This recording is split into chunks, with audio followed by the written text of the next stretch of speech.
alinsunod sa taas at mahalang tuwing ng ating banal na simbahan. Buong puso ba ang pagkaloob sa kanya ng sarili bilang kanyang naibahan? Nakalaan ka bang balikatin sa piling niya at pananagutan ng buhay ng isama?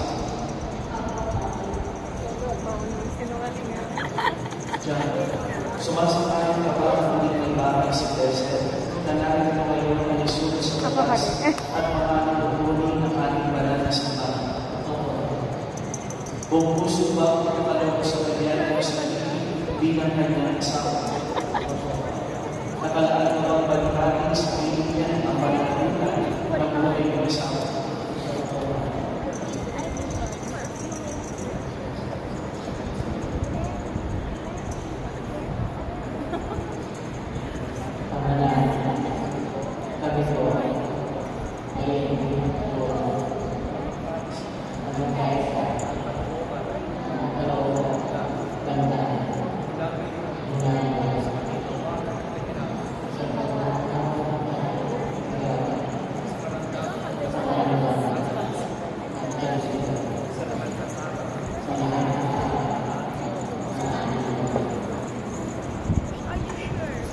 At bilang pinapagpatuloy ng simba, binibigay ko pinapasyasan ang kakalang puso na inyong pinagtipan sa ngalan ng Ama, ng Anak, ng Espiritu Santo.